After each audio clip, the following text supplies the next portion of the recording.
Hello and welcome to LFC Focus. It is post-match reaction show time after Liverpool have once again done the decent thing and picked up 3 points in the Premier League to continue this utterly ridiculous and completely relentless march towards the Premier League title. We are now just 5 wins away, 15 points away from guaranteeing that the Reds will be champions at the end of the season and lift the trophy for the first time in 30 years. And I think the fact that they got the win today without really being that good, and maybe you could argue without even deserving all 3 points, will not matter a jot to any Liverpool fans, any Liverpool players, any Liverpool management staff tonight. What is most important is that they got the win when they weren't playing at their best, and I think, to be fair to Norwich, the opposition played really well and definitely caught us unawares. All the talk before the match, and I think I was definitely guilty of this as well in my pre-match video and everything, was that Norwich would give us a game, that they'd come out, that they'd be comfortable in possession, that they'd commit men forward, and they might leave gaps open at the back, but they try and turn the game into a straight shootout of who can score the most goals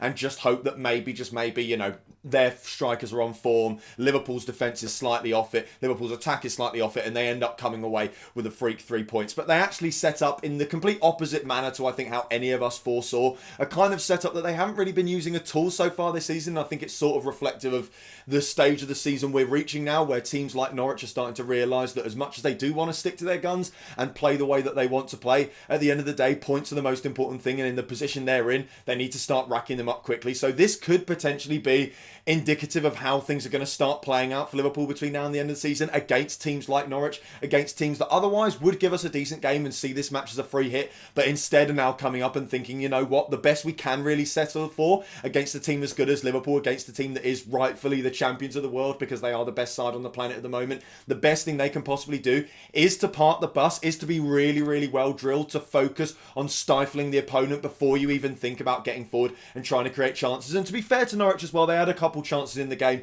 There is, of course, that absolutely fantastic save, or rather interception, I guess, from Alisson Becker to just sweep away that pass that would have otherwise ended up in the path of Teemu Pukki. It's hard to think of any of Liverpool's more recent goalkeepers without wanting to name any names and throw any players under the bus, but I think most of the lads who've been between the sticks for us over the last decade or so, apart from Alisson Becker, would almost definitely have not swept that ball away with the same kind of confidence and assurance that Alisson Becker did, and we could potentially be looking at a different result. And I thought all the way through the game as well, he just looked so calm and collected. Like I said, Norwich didn't have that many chances, but the ones they did have, they took reasonably well. And on another day, with another fella in there, or just, you know, with the wind being slightly different as to what it was today, of course, I think that did have an effect on the game as well. Jurgen Klopp has been mocked in the past for saying that the wind has an effect on football matches, but to be honest, I think he's right in terms of all the kind of adverse weather conditions you can face. It's the worst one for football because there's no real way to play around it. It's unpredictable, it's difficult, it can stop teams from just playing the way they want to. We know that Liverpool like those long balls over the top, and I thought, to be fair, it didn't really cause us many problems in that department today. Of course, the goal comes from it, and I thought time and time again, one thing that did always seem to be absolutely pinpoint, especially in the first half, even when other aspects of our game just weren't there, were those long balls. The switches from side to side were absolutely fantastic. Sorry.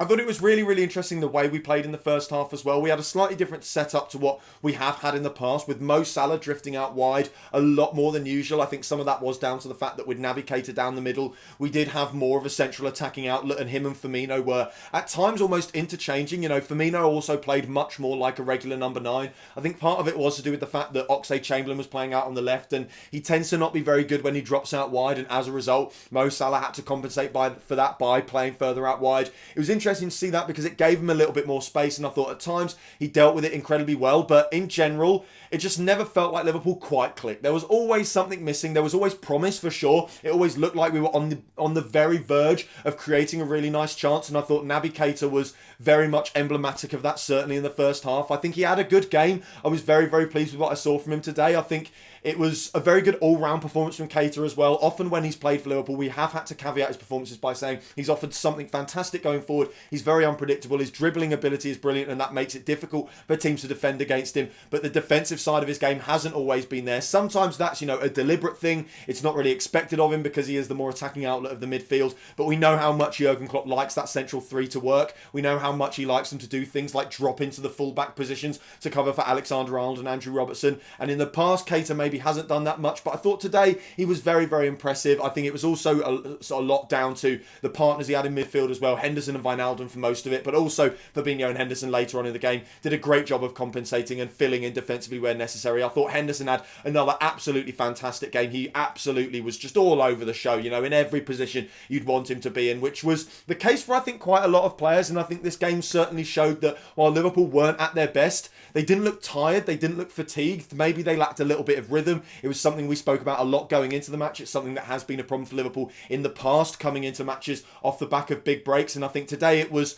not necessarily as bad as it has been in the past, but it was clear that the team was coming back from a break and they hadn't quite hit the ground running in the same way that they normally would. But in terms of fitness, they did look very, very good. There were lots of runs, lots of closing down. Oxlade-Chamberlain was very impressive, even though he never really quite suits that left wing role. And I think it more was out of necessity that he played today rather than any sort of tactical decision. I think now that Sadio Mane is back in the side and clearly very, very sharp, I don't think we'll be seeing much more Oxlade-Chamberlain. I think he'll be moving back into that central role where he is a lot more effective rather than playing out in the front three. But in general, the running was always there, the pressing was always there. I think maybe at times the pressing was a little bit less organised than it can be, and I think that's where rhythm comes into it, the idea of the players just having, you know, a sixth sense of where everyone is at any given time and when to press and when not to and stuff like that. So hopefully that will have all come back and been drilled in off the back of this game in the training sessions before that game against Atletico Madrid on Tuesday night. But today it just wasn't quite there. And again, I think we do have to give credit to Norwich. They completely surprised us. I did not know they had that kind of performance in them.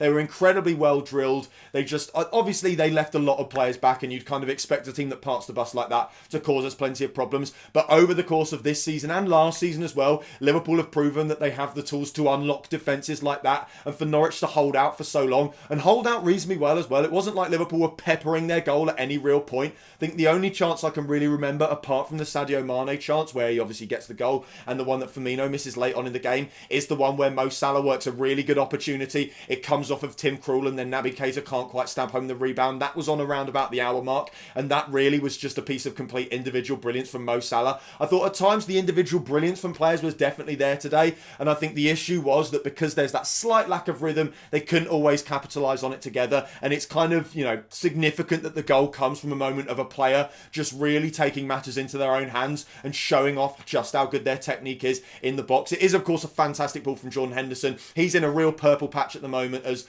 players like Andy Robertson have been saying in interviews. It's great to see him getting those goals and getting those assists that are really bumping up his recognition and showing that, you know, he's always had it in a Liverpool shirt. He's always been brilliant, especially this season in that midfield role, but he's now getting the actual return in front of goal, those contributions that are really, really mattering and helping Liverpool get over the line in matches like this. He gets the assist for the goal that wins the game against Wolves as well, and of course he gets the goal that kicks us off in that match at Molineux about a month ago, and he gets an assist in this, and it's a great ball.